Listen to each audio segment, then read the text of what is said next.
нашей компании, не нашей собственности полностью. 50+1 было бы, да, или больше акций, да, мы их контролировать могли бы. А так, это совсем другие компании, которые до 2018 года, как они захотят, так и они будут планировать. Поэтому, да, надо было, наоборот, до 2018 года, как будет у нас развиваться сельскохозяйственное производство. Вот наше коренное население, какие доходы будет иметь, да?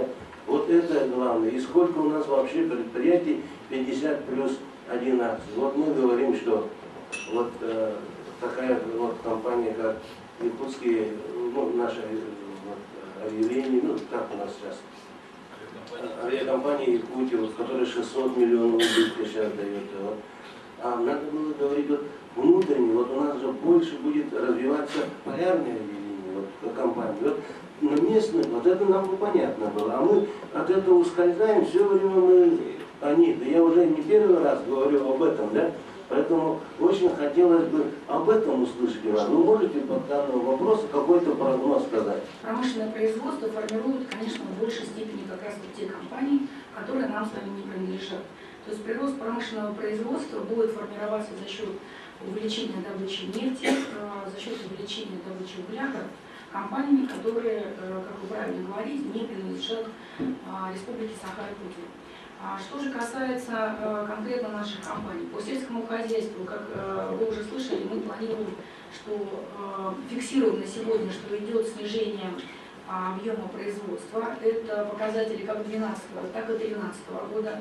Мы предполагаем, что те беспрецедентные меры, которые предприняты на уровне правительства и руководства Республики Саха-Якутия, они позволят несколько ослабить влияние вот этих негативных и наводнения, и низкого качества кормов, которое у нас было как в 2012, так и в 2013 году. Вместе с тем, мы предполагаем, что по сельскому хозяйству мы не сможем обеспечить увеличение производства. Поэтому показатели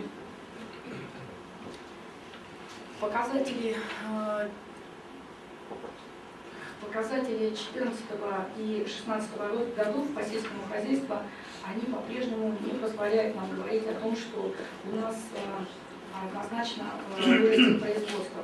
При этом объемы финансирования, при всем при том, что, как вы наверняка знаете, это было предметом жесточайших споров на уровне правительства Республики Саха-Якутия, они, в принципе, оставлены на уровне 2012 года.